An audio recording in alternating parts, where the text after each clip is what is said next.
Hello everyone, कैसी चल रही है आप सभी की तैयारी। आई होप आपको मेरी क्लासेस समझ में आ रही होंगी। पिछले मैंने जितने भी वीडियो डाल रखे हैं आपको समझ में आ रहे होंगे। जो भी समझ में नहीं आता है, मैं हमेशा कहती हूँ कि आप मुझे कमेंट में अपने सवाल पूछ सकते हैं अपने, और मैं उसका आंसर देने की पूरी कोशिश करूंगी। और यदि आप मेरे चैनल पर नए हैं या फिर पहली बार आप मेरे वीडियो को देख रहे हैं तो प्लीज सब्सक्राइब कर ले, ताकि आपको मेरे वीडियोस के नोटिफिकेशन मिल पाए। क्योंकि बहुत सारे लोगों के मैसेजेस आते हैं मेरे पास कि मैम आपके वीडियोस के मुझे नोटिफिकेशन नहीं मिल पाते। तो नोटिफिकेशन आपको तभी मिलेंगे जब आप सब्सक्राइब कर लेंगे। और बहुत सारे लोग ऐसे भी हैं जिन्होंने सब्सक्राइब तो किया है लेकिन बेल आइकन को प्रेस नहीं किया है। तो सब्सक्राइब बटन के बगल में एक बेल आइकन होता है, आप उसे प्रेस कर देंगे तो इससे जैसे ही मैं अपने कोई भी नए वीडियो अपलोड करूंगी आपको तुरंत उसके नोटिफिकेशन मिल जाएंगे और आप उसे अच्छे से देख पाएंगे। तो एमपी के पिछले लेक्चर में मैंने आपको बताया था मध्य प्रदेश के पर्वतों के बारे में, और समझ में आई क्या होगा जहां तक है। अब मध्य प्रदेश के पर्वतों के बाद हम बात करते हैं मध्य प्रदेश के नदियों की। मध्य प्रदेश के भूगोल से मध्य प्रदेश के किसी भी एग्जाम में आप देखेंगे बहुत सारे प्रश्न पूछे जाते हैं, चाहे वो पर्वतों की बात हो, चाहे वो नदियों की बात हो, चाहे वो जलवायु की बात हो, हमेशा प्रश्न बनते ही बनते हैं। और नदियों और पर्वतों से तो स्पेशली, है ना। तो हम नदियों की बात करते हैं। अब नदियों को, जैसा कि मैंने बताया कि आप कोई भी ज्योग्राफिकल चीजें पढ़ो उसे आप मैप के सहारे से पढ़ो, तभी आपको चीजें अच्छे से समझ में आ पाएंगी। यहाँ पर मैंने मैप के सहारे समझाने की ज्यादा कोशिश करूंगी यहाँ पर मैं, और मैप के बाद मैं यहाँ पे सारी नदियों के टॉपिक लिखूंगी और टॉपिक के अंतर्गत मैं आपको जो चीजें बताऊंगी आप उसे नोट करते जाना। चलिए हम स्टार्ट करते हैं। यह है अपना प्यारा मध्य प्रदेश, और मध्य प्रदेश में बहने वाली देखिए ये नदियां, ये जो नदियां मैंने बनाई है ये तो केवल कुछ ही नदियां हैं, मतलब केवल प्रमुख नदियों की यहाँ पर मैं चर्चा करूंगी और उनके मैं डायग्राम यहाँ पर मैंने बनाए हैं। मध्य प्रदेश में असंख्य नदियां बहती है। असंख्य का मतलब है लगभग 200 से ऊपर नदियां बहती हैं मध्य प्रदेश में। अब नदियों की चर्चा करने से पहले थोड़ा सा नदियों के बारे में फैक्ट जान लेते हैं। नदियों के बारे में फैक्ट का मतलब है मध्य प्रदेश के अंतर्गत जो नदियां हैं। मध्य प्रदेश में आपको ये दिख रहा है, केवल मैंने मुख्य नदियां बनाई हैं और लगभग 200 से ऊपर नदियां बहती हैं, कह सकते हैं असंख्य नदियां बहती हैं। इसी कारण मध्य प्रदेश को नदियों का मायका भी कहा जाता है।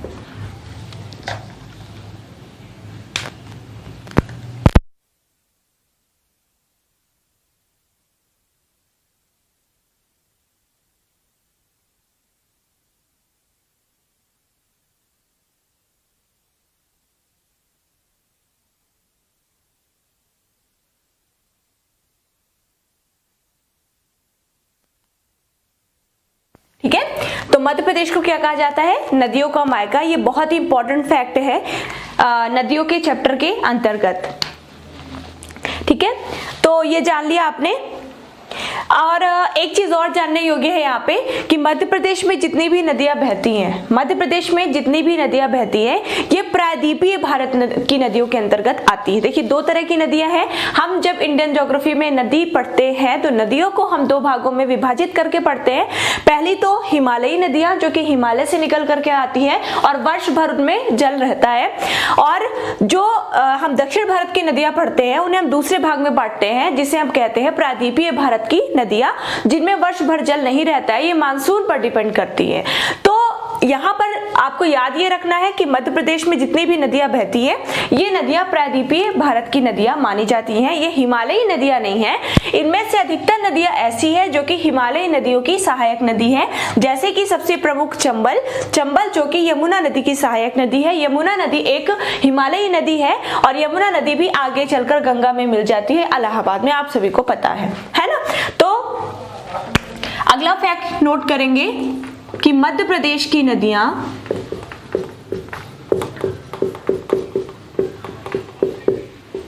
प्रायद्वीपीय नदियां हैं।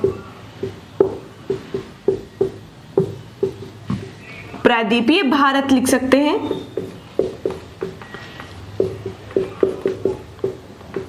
भारत की नदियां हैं। यह है इसका एक और इंपॉर्टेंट फैक्ट। इसमें अब इतना ही आपको यहाँ पर याद रखना है। बाकी जो भी और फैक्ट्स है वो हम नदियों के अंतर्गत कंप्लीट करवाते हुए चलेंगे। चलिए हम शुरू करते हैं मध्य प्रदेश की नदियां। अच्छे से पढ़िएगा, ध्यान से पढ़िएगा, रटने की कोशिश मत कीजिएगा, समझने की कोशिश कीजिएगा, आपको बहुत जल्दी आने लगेगा। सबसे पहले हम बात करेंगे नर्मदा नदी की। इसी की सबसे पहले हम बात क्यों कर रहे हैं? रीजन है क्योंकि नर्मदा नदी मध्य प्रदेश की सबसे प्रमुख नदी है। प्रमुख क्यों?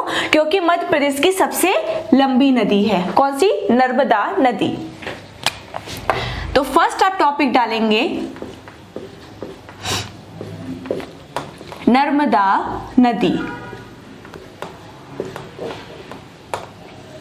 चलिए नर्मदा नदी की चर्चा करते हैं। नर्मदा नदी, सबसे पहले आप यहां पर ध्यान मत दीजिए, जो मैं बोल रही हूं उस पे ध्यान दीजिए और आप मैप में ध्यान दीजिए। आप मैप को देखकर पढ़िए। नर्मदा नदी, ये देखिए यहां से हो रहा है इसका उद्गम। ये जहां जहां पे ये पॉइंट्स लगे हैं, ये पॉइंट्स उद्गम की ओर इशारा कर रहे हैं। उद्गम है ना, तो नर्मदा नदी का उद्गम यहां से हो रहा है। और यहां क्या है, आपने पर्वत वाले चैप्टर में पढ़ा था। पर्वत वाला चैप्टर पहले देखिए, नदी पढ़ने से पहले आप पर्वतों को देख लेंगे। पर्वतों को देखने के बाद ही आपको अच्छे से समझ में आने लगेगी चीजें।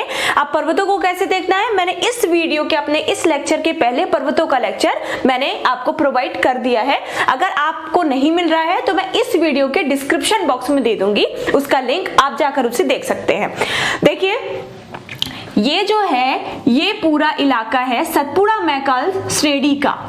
सतपुड़ा मैकाल श्रेणी, सतपुड़ा मैकाल श्रेणी में सतपुड़ा श्रेणी और मैकाल श्रेणी का मिक्सचर है या मिश्रण है। और ये सारी श्रेणियां जो है, इन्हें मिलकर एक नाम दे दिया गया है, इन्हें मिलाकर सतपुड़ा मैकाल श्रेणी। आप इस जगह पर देखेंगे, आप यहां पर देखेंगे, ये पूरा रीजन है मैकाल श्रेणी का। ये पूरा रीजन है मैकाल श्रेणी का, जो कि एक अर्धचंद्राकार आकृति के रूप में आपको नजर आएगी। ये यहाँ पे आप फिर से देख लेंगे, ये यहाँ पर है पूरा ये मैकाल श्रेणी का इलाका। नर्मदा नदी मैकाल श्रेणी से ही निकलती है। सबसे पहला तो ये आप याद रखेंगे। यहाँ पे उद्गम डाल लेते हैं। नर्मदा नदी मैकाल श्रेणी से निकलती है। मैकाल श्रेणी में भी कहां से? मैकाल श्रेणी में भी मैकाल श्रेणी की सबसे ऊंची चोटी है अमरकंटक। क्या है? अमरकंटक। मैंने उस वीडियो में सारा कुछ बताया है। तो मैकाल श्रेणी की सबसे ऊंची चोटी है अमरकंटक। अमरकंटक जो कि मध्य प्रदेश के अनूपपुर जिले के अंतर्गत आता है। अनूपपुर जिला। ये भी पूछा जा सकता है कि ये जो नर्मदा नदी का उद्गम स्थल है, ये किस जिले से होता है, तो आपको ये याद रखना है कहां से होता है, अनूपपुर जिला। देखिए एक ही टॉपिक से कई सारे क्वेश्चन घुमा फिरा के बन सकते हैं। तो नर्मदा नदी कहां से निकलती है? मैकाल श्रेणी से। मैकाल श्रेणी में भी कहां से? उसकी सबसे ऊंची चोटी अमरकंटक से। और अमरकंटक किस जिले के अंतर्गत आता है? अनूपपुर जिला। इस तरह से नर्मदा नदी का उद्गम स्थल अनूपपुर जिले से है। ठीक है, तो यहां पर है अनूपपुर जिला और यहां पर है अमरकंटक।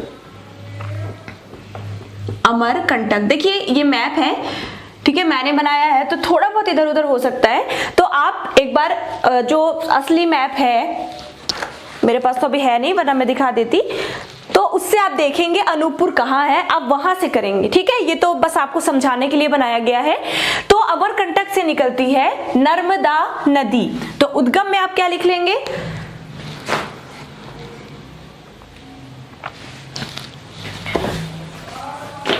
उद्गम में आप लिख लेंगे मैकाल श्रेणी के, मैकाल श्रेणी के अमरकंटक से। और अमरकंटक कहाँ है? अनूपपुर जिले में। अनूपपुर जिला किस संभाग के अंतर्गत आता है? शहडोल संभाग के अंतर्गत। ठीक है, तो ये हो गया। देखिए मैकाल श्रेणी सतपुड़ा का ही एक पार्ट है, याद रखेंगे, सतपुड़ा मैकाल श्रेणी का ही एक पार्ट है मैकाल श्रेणी, जो कि सतपुड़ा मैकाल श्रेणी का पूर्वी हिस्सा माना जाता है। अब ये तो हो गया। अब जब नर्मदा नदी यहां से निकलती है, कहां से? अमरकंटक से, और निकल करके सबसे इंपॉर्टेंट बात आपको ये याद रखनी है, किस दिशा की ओर प्रवाहित होती है। तो अमरकंटक से निकलकर नर्मदा नदी पश्चिम दिशा की ओर प्रवाहित होती है। पश्चिम, है ना, अमरकंटक से निकलकर ये पश्चिम दिशा की ओर प्रवाहित होती है। और अपने प्रवाह के क्रम में इसमें कई सारी छोटी बड़ी नदियां आकर के मिल जाती है। देखिए बहुत सारी छोटी नदियों का काम क्या होता है? छोटी नदियां जाके डायरेक्ट महासागर या सागरों में नहीं गिरती हैं, छोटी नदियां जाकर बड़ी नदियों में मिल जाती हैं और उनकी सहायक नदियों का कार्य करती हैं। तो इस तरह से नर्मदा नदी जब अमरकंटक से निकलती है तो उद्गम से लेकर के इसके खंभात की खाड़ी में गिरने तक कई सारी छोटी बड़ी नदियां आकर इसमें मिलती हैं। अर्थात हम ये कह सकते हैं कि नर्मदा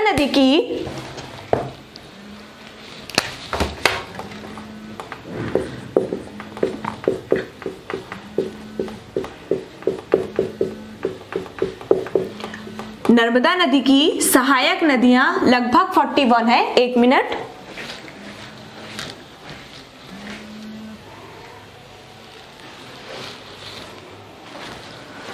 नर्मदा नदी की सहायक नदियां कितनी है? लगभग 41 है। ठीक है, याद रखना है, वैसे पूछा नहीं जाता। 41 है और इतनी बड़ी संख्या में है तो जनरली आपको नदियों के नाम भी नहीं पूछे जाएंगे। अब देखिए, नर्मदा नदी में है तो 41 सहायक नदियां, लेकिन इनमें से भी कुछ प्रमुख हैं, जो कि सबसे प्रमुख इसकी सहायक नदी है तवा।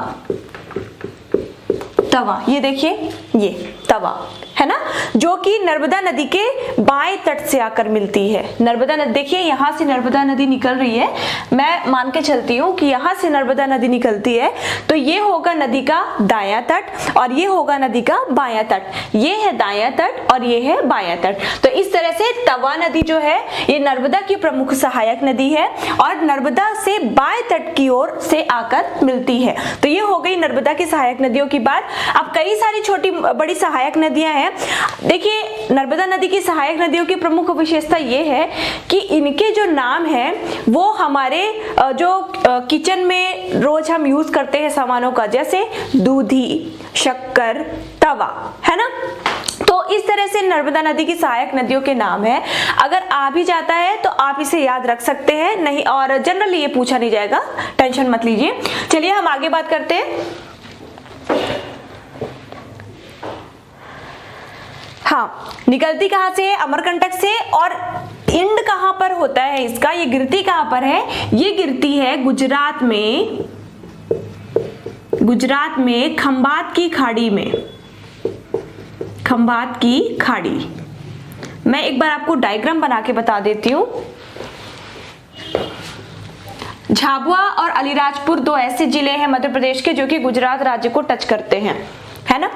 और हम मान के चलते हैं, जब आप इंडिया का मैप देखोगे तो आपको जो गुजरात का पश्चिमी तट है वो आपको इस प्रकार से मिलेगा। ये इस तरह से आपको गुजरात का तट दिखाई देगा, सॉरी गुजरात का किनारा या पश्चिमी भाग। तो ये जो आपको भाग दिख रहा है, भाग का मतलब है ये जो आपको अंदर सा निकला हुआ भाग दिख रहा है, ये यहाँ पे तो अरब सागर, लेकिन ये जो अंदर सा भाग दिख रहा है इसे कहते हैं खंभात की खाड़ी। खंभात की खाड़ी, खाड़ी किसे कहते हैं? तीनों ओर से भूमि से घिरा हुआ हो और एक ओर से जल से लगा हुआ हो। तो ये जो खंभात की खाड़ी है, ये देखिए तीनों ओर से भूमि से लगा हुआ है और एक ओर से इसका जल जो है ये अरब सागर का ही जल है, ये अरब सागर का ही जल यहाँ पे अंदर चला गया है। तो ये तीनों ओर से घिर गया है भूमि से, इस कारण इसे खाड़ी नाम दे दिया गया है और इसे कहते हैं खंभात की खाड़ी। तो ये जो नर्मदा नदी है ये आकर गुजरात में यहीं पर गिर जाती है, नर्मदा और उसके साथ साथ ताप्ती नदी। और इसकी सबसे महत्वपूर्ण विशेषता यह है कि नर्मदा और ताप्ती मात्र दो ऐसी नदियां हैं भारत की जो कि पूर्व से पश्चिम की ओर बहती है और पश्चिम में बहने के पश्चात ये खंभात की खाड़ी में गिरती हैं। और जनरली नदी जो होती है, नदियां जो होती हैं वो अपने मुहाने पर डेल्टा का निर्माण करते हैं। मुहाना किसे कहते हैं? जब नदियां गिरती है, जैसे यहाँ पर खंभात की खाड़ी में गिर रही है तो ये यहाँ पर होगा नर्मदा नदी का मुहाना। तो जनरली नदियां जो है वो अपने मुहाने पर डेल्टा का निर्माण करती है, लेकिन नर्मदा और ताप्ती दो ऐसी नदियां हैं जो कि डेल्टा का निर्माण ना करके एस्चुअरी बनाती हैं। ये भी मैं बता देती हूँ कैसे। नदियां अपने प्रवाह के क्रम में ढेर सारे कंकड़, पत्थर, मिट्टी, बालू अपने साथ लेकर आती हैं और साथ लेकर आती हैं तो जहां पर ये नदियां हम मान लेते हैं कि ये है अरब सागर, ये है अरब सागर, नदियां क्या करती है, नदियों का काम क्या होता है, बहते हुए जाती है और सागरों महासागरों में मिल जाती है, तय है। हर नदी किसी न किसी नदियों में, या तो बड़ी नदियों में मिलती है या तो बड़ी नदियां जाकर सागर या महासागर में मिल जाती है। हम मान लेते हैं ये है महासागर और ये है भूमि, ठीक है। तो जनरली नदियां क्या करती हैं, ये आती हैं और अपने साथ ढेर सारा कंकड़ पत्थर बालू लेकर आती हैं, और जब ये गिरती हैं तो ये कहलाता है नदियों का मुहाना। मुहाना ये क्या कहलाता है, ये नदियों का मुहाना। तो जब ये गिरती है, ये इस तरह से गिरती हैं, ठीक है। जब ये गिरती हैं तो अपने साथ लाए गए कंकड़ पत्थर मिट्टी को एक ढेर के समान जमा करती चलती हैं, एक टीले जैसा वहां पे आकृति का निर्माण हो जाता है। और जब ये टीला बहुत ज्यादा विशाल हो जाता है तो ये नदियां अपना मुहाना चेंज कर लेती हैं, मतलब अपना मार्ग बदल लेती हैं।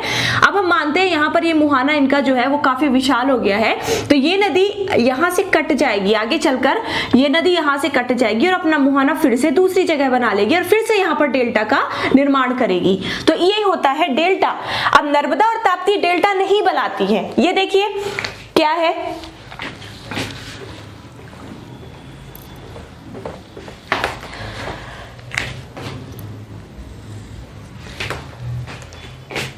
नर्मदा और ताप्ती डेल्टा नहीं बनाती है। देखिए नर्मदा और ताप्ती थोड़ा तीव्रगामी नदियां हैं, तीव्रगामी का मतलब थोड़ा तेज बहती है ना।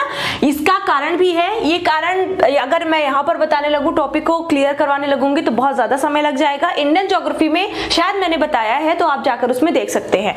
क्योंकि जो भारत का जो हमारा मैप है, या फिर हम भारत की भूमि कह सकते हैं, इसका ढाल है थोड़ा, देखिए यहाँ पर पश्चिमी घाट मिलेगा आपको, पश्चिमी घाट से जब आप पूर्व की ओर आएंगे तो इसका ढाल पश्चिम की ओर मिलेगा। यही कारण है जब ढाल आएगा तो नदियां तीव्र गति से बहेंगी। तो ये तीव्र गति से बहती हुई आती हैं और अपने मुहाने पर ये क्या करती है, अपने मुहाने पर इस प्रकार की आकृति का निर्माण करने लगती है। इस प्रकार की आकृति का कैसे, देखिए आपने देखा होगा जब ऊपर से बहुत तेजी से, ठीक है, बहुत तीव्र गति से जब पानी गिरता है, जब बहुत तीव्र गति से ऊपर से पानी गिरता है तो यहाँ पर रखा हुआ जो पत्थर होता है ये धीरे धीरे करके इसका क्षरण होने लगता है। यहाँ पर आप देखेंगे तो ऐसी आकृति बनने लगती है, पहले कुछ इस प्रकार रही होगी, अब पानी के दबाव के कारण, ये गिरने के कारण ये पत्थर धीरे धीरे क्या होने लगता है, अंदर की ओर उसका दबाव होने लगता है, ठीक है। यही करने लगती है नर्मदा और ताप्ती, अपने मुहाने पर कुछ इस तरह की आकृति का निर्माण कर लेती हैं, ये है ना, और इसे ही कहा जाता है एस्चुअरी। यही कारण है कि नर्मदा और ताप्ती डेल्टा का निर्माण ना करके एस्चुअरी का निर्माण करती हैं। आई होप आपके ये डाउट जो है वो क्लियर हो गए होंगे, क्योंकि जनरली सब पढ़ लेते हैं कि ये दोनों नदियां एस्चुअरी का निर्माण करती हैं, लेकिन उन्हें पता नहीं हो पाता है कि आखिर क्यों करती है, ये एस्चुअरी क्या होती है। हालांकि ये सब टॉपिक आपके ज्योग्राफी का है, लेकिन डाउट को क्लियर करने के लिए ये यहाँ पर बताना बहुत जरूरी था। तो ये हो गया। तो नर्मदा कहाँ पर गिरती है, खंबात की खाड़ी में, और क्या बनाती है, एस्चुरी बनाती है। अब देखिए हम बात करते हैं अमरकंटक से। अमरकंटक से नर्मदा नदी निकली है ना। अब वहां से निकलने के बाद लगभग 8 किलोमीटर, आप अमरकंटक कभी घूमने जाओगे तो आपको, जो मैं अभी जगह के नाम लूंगी वो आपको जगह मिलेंगी। तो अमरकंटक से निकलने के बाद जहां पे इसका उद्गम होता है, एक कुंड बना हुआ है, वहां से इसका उद्गम होता है एक पतली सी धारा के रूप में, और वो पतली सी धारा इतने विशाल जल बेसिन का निर्माण करती है, देख के यकीन नहीं होता। यहां से निकलने के बाद 8 किलोमीटर पश्चात, अपने उद्गम से 8 किलोमीटर दूर यह एक जलप्रपात का निर्माण करती है, जलप्रपात बनाती है, और उसका नाम है कपिलधारा। कपिलधारा बहुत ही मनोरम स्थल है, कभी अगर मौका मिले तो आप जरूर जाना, अपने आप सारी चीजें याद हो जाएंगी, पढ़ने की जरूरत नहीं पड़ेगी। तो हाँ, तो अपने उद्गम से 8 किलोमीटर आगे आती है और यहाँ पर एक जलप्रपात का निर्माण करती है जिसका नाम है कपिलधारा, जिसे कपिलधारा कहते हैं, और ये है लगभग 24 मीटर ऊंचा। याद रखेंगे, ये भी अमरकंटक में ही है कपिलधारा, है ना। तो लगभग ये कितना है, 24 मीटर ऊंचा।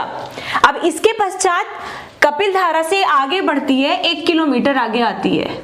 यहाँ पर मैं केवल समझाने के लिए बता रही हूँ, 1 किलोमीटर आगे आती है,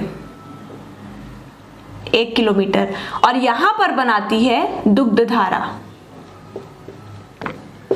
दुग्धधारा। दुग्धधारा नाम क्यों है? क्योंकि जब जलप्रपात ये बनाती है, ऊपर से जब जल गिरता है वो इतना वाइट होता है कि दुग्ध के समान दिखाई पड़ता है, इसी कारण इसका नाम दुग्धधारा रख दिया गया है। दुग्धधारा ये ज्यादा ऊंचा नहीं है, ठीक है।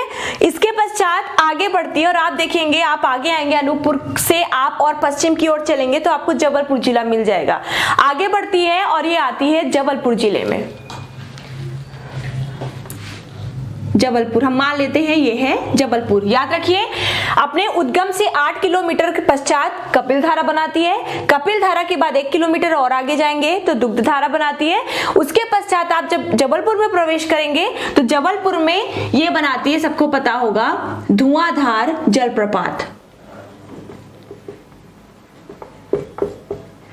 धुआंधार जलप्रपात ये है कहां पर? जबलपुर के भेड़ाघाट में है धुआंधार जलप्रपात। ये लगभग 15 मीटर ऊंचा है। ये कितना है? 15 मीटर। यहाँ पे मैं केवल समझाने के लिए बता रही हूँ, मैं इसको अच्छे से क्लियरिटी के साथ मैं यहाँ पर लिख दूंगी। तो धुआंधार जलप्रपात बनाती है कहाँ पर? जबलपुर में, भेड़ाघाट में। ये है 15 मीटर ऊंचा। अब इसका धुआंधार क्यों नाम है? ये जब ऊंचाई से गिरती है, लगभग 15 मीटर ऊंचाई यहाँ पर लिखी हुई है, जब ऊपर से गिरती है तो इसकी छोटी छोटी जो बूंदें हैं वो चारों ओर फैल जाती है और एक धुएं सी आकृति बना लेती है ना। ऐसा लगता है मानो वहां पर धुआं ही धुआं है। इस कारण इसका नाम क्या रखा गया है? धुआंधार जलप्रपात। और ये लगभग 15 मीटर ऊंचा है और ये अक्सर पूछा जाता है कि किस नदी पर बना है। इसके बाद आगे चलती है नर्मदा नदी और नरसिंहपुर जिले में पहुंचती है। नरसिंहपुर जिला और आगे आएंगे आपको मिल जाएगा। नरसिंहपुर जिले में पहुंचती है और यहां पर एक 3 मीटर ऊंचा जलप्रपात बनाती है नरसिंहपुर में। नरसिंहपुर में, ओके। अब वहां के पश्चात आगे बढ़ती है। आगे बढ़ने में एक स्थान है हंडिया और एक स्थान आता है बड़वा। हंडिया और बड़वा।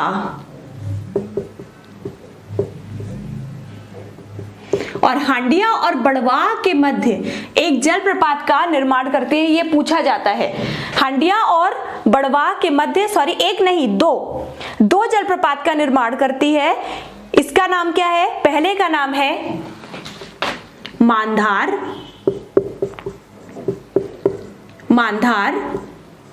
और दूसरे का नाम है दर्दी। कहां पर?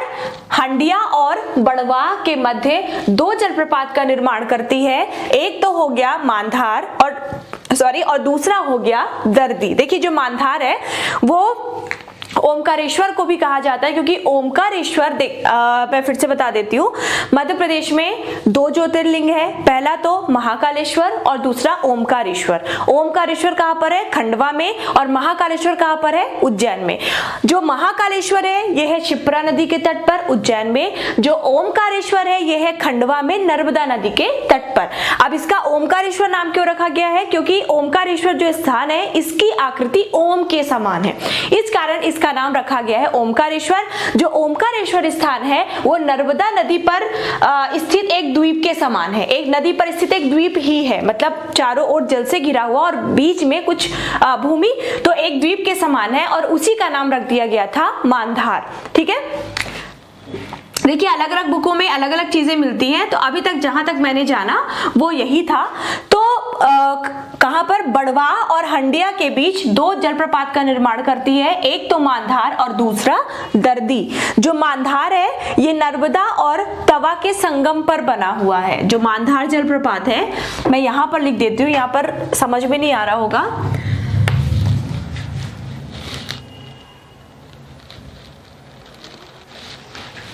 हंडिया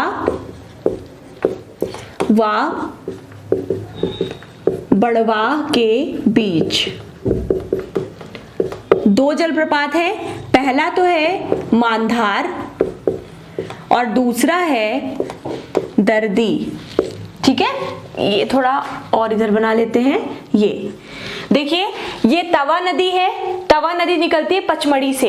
पचमढ़ी में महादेव पर्वत पर पचमढ़ी नामक एक स्थान है, वहां से निकलती है तवा नदी। मैंने बताया था धूपगढ़ चोटी पचमढ़ी के ही पास है, तो यहां से निकलती है तवा नदी और ये जाके मिल जाती है नर्मदा के साथ, जो कि नर्मदा की प्रमुख सहायक नदी है।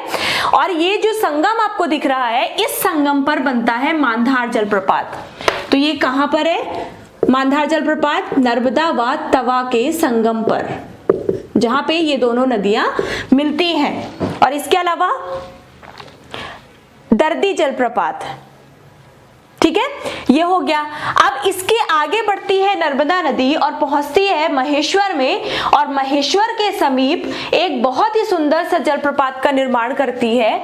मान लेते हैं यहां पर है महेश्वर,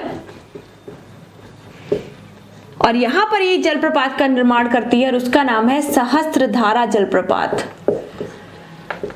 सहस्त्रधारा जलप्रपात है ना। तो महेश्वर में सहस्त्रधारा जलप्रपात का निर्माण करती है, और इसकी अगर ऊंचाई की बात करें तो इसकी ऊंचाई है 8 मीटर। 8 मीटर, ठीक है। फिर सहस्त्रधारा के आगे ये प्रवेश कर जाती है गुजरात में, ठीक है। राजपीपला दर्रा है, राजपीपला जो श्रेणी है, वहां से होते हुए ये पहुंच जाती है गुजरात में। एक बार फिर से मैं यहाँ पर लिख के सारे जलप्रपातों को बता देती हूँ, क्योंकि अक्सर सवाल पूछे जाते हैं इससे।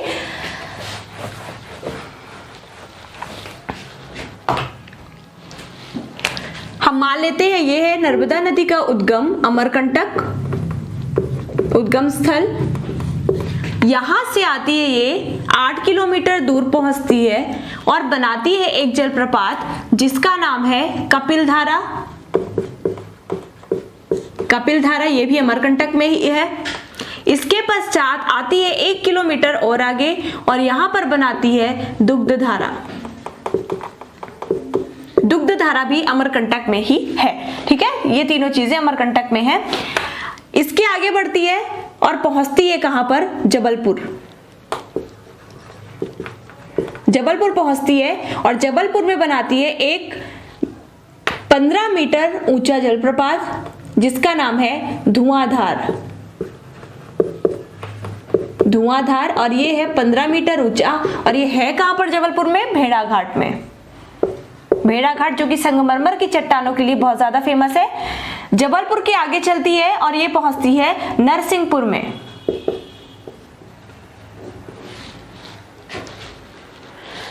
नरसिंहपुर में 3 मीटर ऊंचा जलप्रपात बनाती है,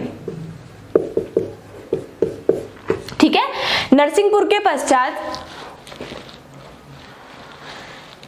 आगे बढ़ती है और हंडिया में पहुंचती है। दिख रहा है क्या आपको? ये पहुंचती है हंडिया में, और हंडिया में उससे भी आगे है एक स्थान बड़वा। बड़वा, इन दोनों स्थानों के बीच 2 जलप्रपातों का निर्माण करती है। कौन कौन से?